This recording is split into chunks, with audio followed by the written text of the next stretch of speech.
When we bought the year before, we bought the building. So the building we've been in with the shop was just a house 2 years ago, and that house, we've renovated the house, we've created our shop in the house, and because our shop was actually where the three fooders are at the entrance there. So we moved our shop to the other place, and we could put more beer here and on the first floor as well of the brewery.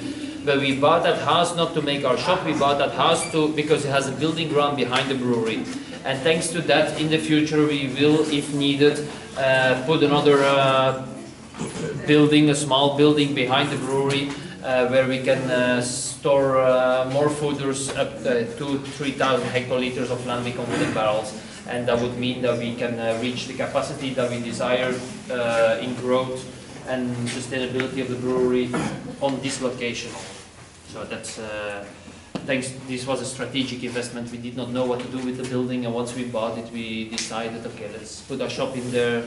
Thanks to this, you have toilets upstairs, we have our tasting room, we have meeting room, we have even a bed to sleep and a shower to take, whereas here it was a very cold place, very humid to work in all the time, so we were happy to have this room.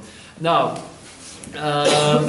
we have 16 fooders, big barrels here on the ground floor, all containing Lambic. So the beer is, the wort is coming on the fooders, and it's aging. You will see different years. We have beer from 2012, 13, 14. We have there a fooder from 3 years old, for example, from March 2012. So we always use older beer and younger beer. Why do we do that? Because the young beer still has some ferments active, still has some sugars remaining, and the old beer, well, ferments are not active anymore, and the sugars are completely fermented by the Brettanomyces. But blending the old and the young together makes a new re-fermentation on it's a bottle conditioning actually. On the bottle it re-ferments, but the old beer gives some character to the younger beer, and that's why we need the old beer. Now, in the legislations, in the rules about the Lambic beers, about the Geuze and the Kriek, we need by law to use old Lambic as well. On European level, our beers are protected, Oud Beersel and Oud Kriek. Oud means old, it's protected in French, in English, in whatever language you can imagine in the European Union. And old stands for the old way of producing it. It does not really mean that the beer is old, it's really the old way of making it. So what do we need? We need old hops to make beer. Why do we use old hops in Lambic beer? So it doesn't inhibit the bacteria. It's the oils are lower, alphas go down, right? Yeah, so the bitterness goes down. Yeah. And if you try to make sour and bitter, if you try to put that together, it does not match. Sour sweets, these things at the Chinese, you can have some sour sweets, but bitter sour, it does not match.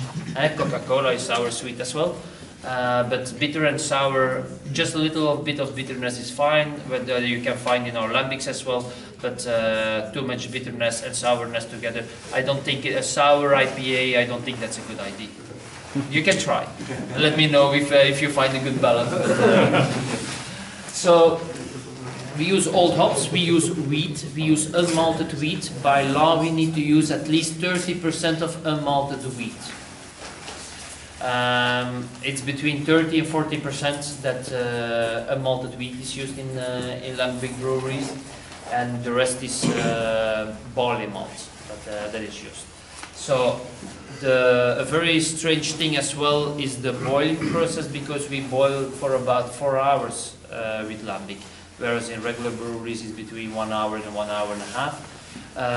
It's just to make the beer less accessible for microorganisms that are in the air, and we want to define what organisms can feed on the beer actually. So when the beer is cooling down at night, it's in a cool ship, and the beer is inoculated by microorganisms in the air. Now, these microorganisms trigger fermentation. It's a spontaneous fermentation, which means that we do not add anything to the beer to make the beer ferment. The beer is fermenting by itself. It's a big difference between wild fermentation, because wild fermentation can have the same ferments that we have, but you just add the wild ferments to the beer. Whereas here we do not add anything, everything is spontaneous, and that is spontaneous fermentation. We have in our spontaneous fermentation a wild fermentation part, which is the last part of the Brettanomyces, but we have before an enterobacterial fermentation. Afterwards we have just a regular yeast strain, beer yeast strain fermentation, and afterwards we have lactic fermentation. Now, these first 3 fermentations, they take 6 months. Afterwards we have 6 months of Brettanomyces wild fermentation, but it all happens spontaneously. Now we have the lactic fermentation, and that's why lambic beers are sour. Lactic sourness. Vinegar is produced a little bit by the Brettanomyces, but most of the time it's below the taste threshold. So only afterwards, after 1 year, when the beer is not fermenting anymore, the beer is aging further, is maturing on the wooden barrels, and with the maturation you can produce vinegar depending on the temperature in the brewery, on the wooden barrels you use, how you clean your barrels, on a lot of things influence the production of vinegar acidity. We do everything in our power to not have vinegar acidity in our beers. So you have tried our Lambic, you will try our Geuze or Kriek, you will not really discover a lot of vinegar acidity in there. Always a small part, but most of the time you will not even taste it, because it's so low in amount that you will not taste the vinegar in our beers. Lambic beer should not be extreme.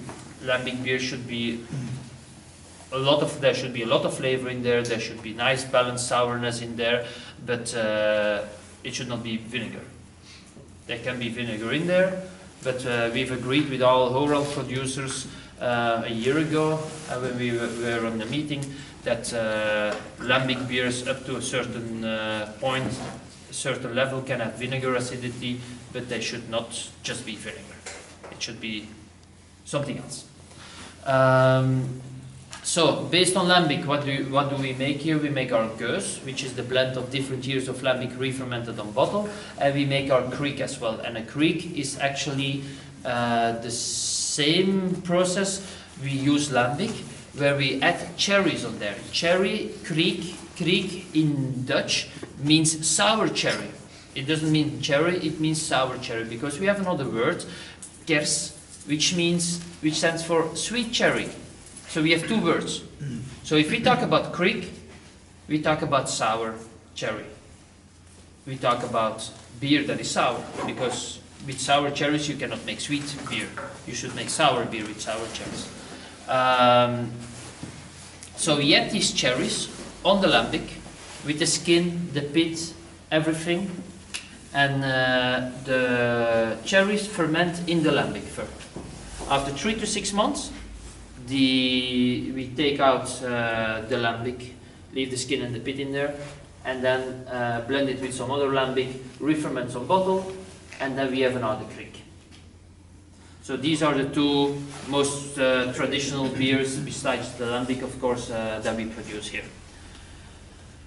Do you already have some questions? Tell me. Before, once your lambic is done with primary fermentation, what's your pH before blending? We do not calculate our pH before blending. Okay. That's not one of our parameters. We look at the fermentation degree, but we do not look really at the pH. But we taste the beer, of course, and we taste barrels.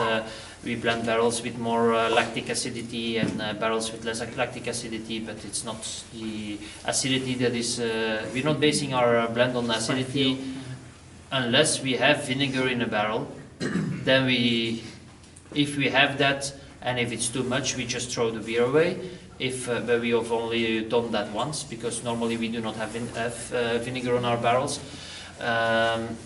And otherwise you can blend it in, but then the vinegar has just to pop out a bit on that barrel, but it will blend away in all the other barrels. So, but no. Okay. As far as vinegar, do you analyze for like the ratio of vinegar, and what is that? No, we only sensorial at the moment. We will do probably in the future, but we've been building up step by step now the analysis on lambic beers, and we will grow in that as well in the next couple of years. Before we did not have any space to put lab material and everything. Now we do that in the kitchen on the first floor.